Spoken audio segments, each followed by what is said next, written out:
मुंबईमध्ये 11 लाख दुबार मतदार, पालिका प्रशासनाकडून दुजोरा, तर दुबार मतदारांची नावं वगळण्यासाठी 27 नोव्हेंबर ते 5 डिसेंबर पर्यंत घरोघरी जाऊन विशेष मोहीम राबवली जाणार। मतदार यादीत ठाकरेंच्या शिवसेनेतील किशोरी पेडणेकरही दुबार मतदार, अशा गोंधळामध्ये निवडणुका होऊ नयेत, निवडणूक आयोगाने कुणाच्या घरी बसून हे कांड केलं, कारवाई झाली पाहिजे, पेडणेकरांचा संताप। आयआयटी बॉम्बेवरून राजकारण पेटलं, केंद्रीय मंत्री जितेंद्र सिंह यांचं विधान सरकारच्या मानसिकतेचं प्रतीक आहे। मुंबई संदर्भात पोटात साचलेली मळमळ बाहेर आली, राज ठाकरेंकडून समाचार, तर मनसेकडून आयआयटी मुंबईची देखील या ठिकाणी बॅनरबाजी। महाराष्ट्रातील 600 मराठी शाळा बंद होण्याची शक्यता, सूत्रांची माहिती।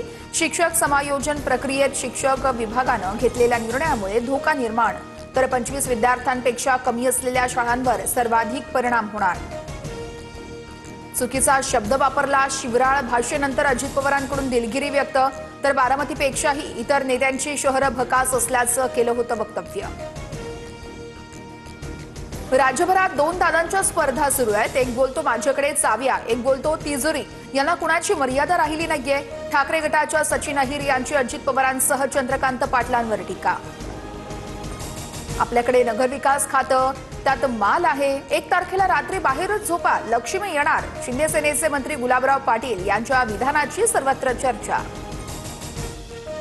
निवडणुकीत अशी भाषणं होत राहतात, मात्र कुणाला किती निधी द्यायचा आहे हे मुख्यमंत्री आणि उपमुख्यमंत्री हे तिघं मिळून ठरवतात। गुलाबराव पाटलांच्या वक्तव्यानंतर बावनकुळेंची प्रतिक्रिया। लाडकी बहीण योजना शिंदेंनीच आणली, सत्तेत आता 3 भाऊ असले तरीही खरा मालक हे शिंदेच आहेत। नंदुरबारचे शिवसेना आमदार चंद्रकांत रघुवंशींच्या विधानानं महायुतीत वादाची शक्यता। महायुतीने एकत्र मिळून लाडकी बहीण योजना सुरू केली, अनेक अडथळ्यातून देखील योजना सुरू राहिली आणि यापुढे देखील कायम सुरू राहणार, उपमुख्यमंत्री एकनाथ शिंदेंकडून स्पष्ट। अजित पवारांच्या राष्ट्रवादीचे उमेदवार उज्ज्वला थिटेंच्या याचिकेवर सुनावणी होणार। अनगर नगरपंचायतीत सूचकाची सही नसल्यानं थिटेंचा उमेदवारी अर्ज बाद, आदर्श निवडणूक कार्यक्रमाचा भंग झाल्याचा थिटेंच्या वकिलांचा दावा।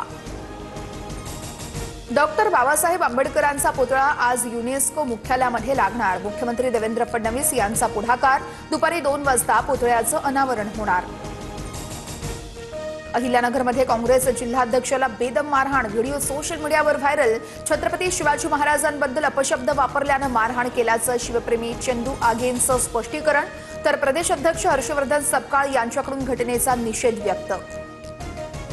सोलापुरात जिल्हा परिषदेच्या ग्रामपंचायत अधिकाऱ्याची आत्महत्या, वरिष्ठ अधिकाऱ्यांच्या त्रासाला कंटाळून जीवन संपवल्याचा कुटुंबियांचा आरोप, तर दोषींवर गुन्हा दाखल होईपर्यंत मृतदेह ताब्यात न घेण्याची भूमिका। मुंबई गोवा महामार्गावरील हातखंबा या ठिकाणी कीटकनाशकाचा टँकर पलटी, टँकर हटवण्याचं काम युद्धपातळीवर सुरू, वाहतूक ठप्प झाल्यानं पर्यायी मार्गाचा वापर करण्याचं पोलिसांचं आवाहन। 1 लाखाची लाच घेतल्याचा प्रकार, लाचखोर उपशिक्षण निरीक्षकाला रंगेहात पकडलं, तर घोटाळ्याची चौकशी करण्यासाठी एसआयटी स्थापन केलेली असताना अद्यापही असे प्रकार सुरूच। दक्षिण आफ्रिकेविरुद्धच्या कसोटीमध्ये भारताचा लाजिरवाणा पराभव, गुवाहाटी कसोटीमध्ये टीम इंडियाचा 408 धावांनी धुव्वा, कसोटी मालिका 2-0 ने गमावली।